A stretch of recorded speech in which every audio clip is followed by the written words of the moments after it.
Mr. Bajpai, hi, morning. Explain what really transpired in the quarter gone by and what explains this, weakness in your earnings. Yeah, in comparison to quarter three, it is down because of the seasonal impact of the fertilizer industry. Quarter four is always a dull season for the fertilizers, and the next quarter we will be selling more fertilizer to the full extent.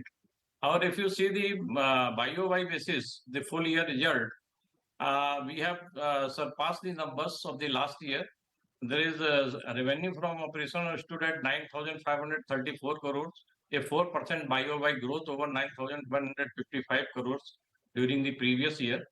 PBT also grew 7% YOY to 756 crores, while PAT improved by 5% YOY to rupees 591 crores. If you see quarter by quarter of the last year YOY basis, the performance is also better in this current quarter during in the same period last year. So overall, the performance was nice. The board has recommended the dividend of 250%, rupees 5 per share of rupees 2 each. Uh, but the elevated raw material prices and constant global supply of DAP and phosphoric acid in fertilizer segment and squeezed caprobenzene spread in the industrial product segment really is a matter of concern for GSFC.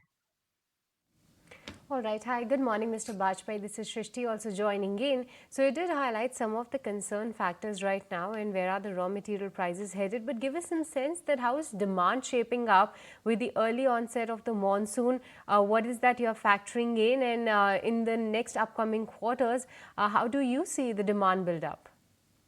Oh, demand is good, pretty good, and the monsoon is also expected to be near normal or above normal.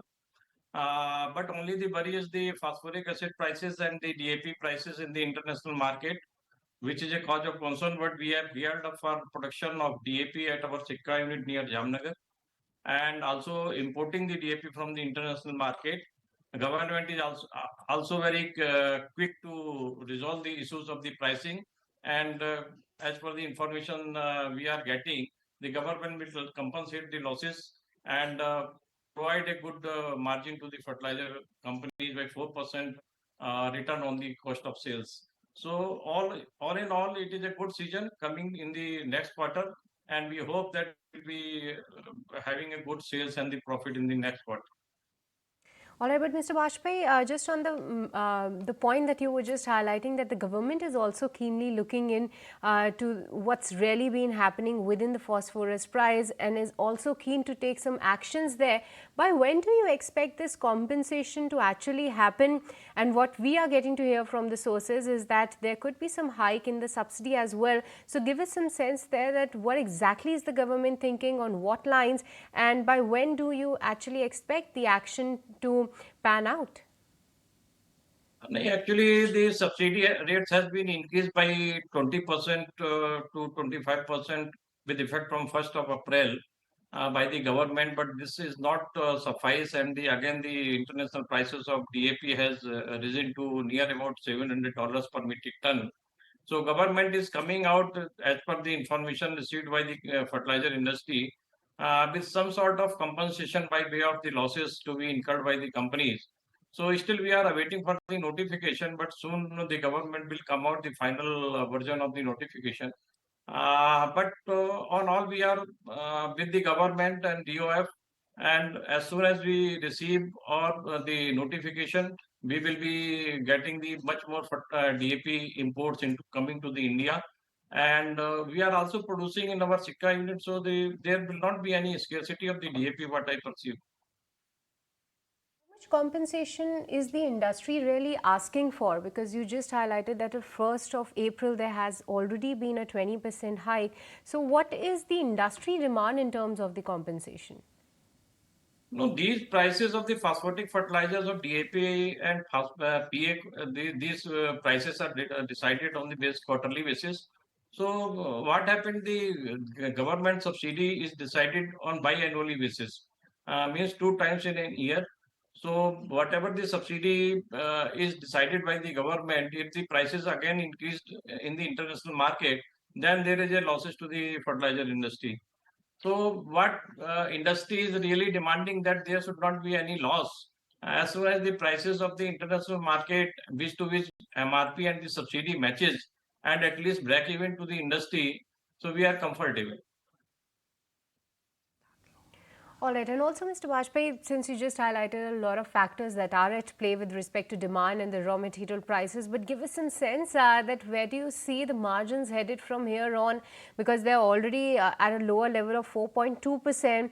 Are you penciling in any improvement with the caveat that the demand is holding up well, and also on the top line, what sort of a growth are you looking forward to? Yeah, actually, the subsidy rates has been, as I told you, 20% subsidy rates has been risen. So that will certainly help in improving the top line as well as bottom line also. Because the raw material phosphoric acid we have 30,000 metric ton in the stock. So we will produce DAP, and I think that in the quarter 1 and quarter 2 there will not be any problem as far as revenue is concerned and the profits are concerned. We are expecting the 1% or 2% rise in the present level of revenues and as well as PBT and PAT also. All right, and also Mr. Bajpai, if you can give us some sense on what is your capex plan for FY26, and with respect to the ongoing capex, what's the current update?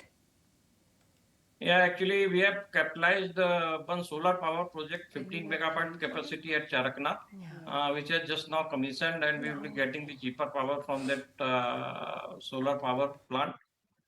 One more project, Urea 2.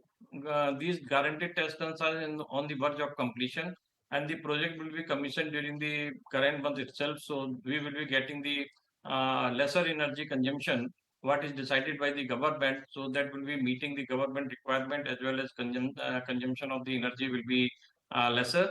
Again, one GIPCL 75 megawatt solar power project.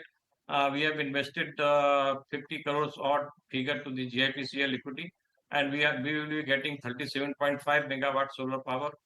One phase of 25 megawatt has already been commissioned, and the second phase is expected at the end of the month or somewhere in June. So that full power GIPCL share of the power of 37.5 megawatt we will be receiving. It will be cheaper power, which will be replaced by the costly power from the electricity boards. One more sulfuric acid 5 project that will be commissioned within the 6 months. So at the end of September or October, we will be commissioning this sulfuric acid project.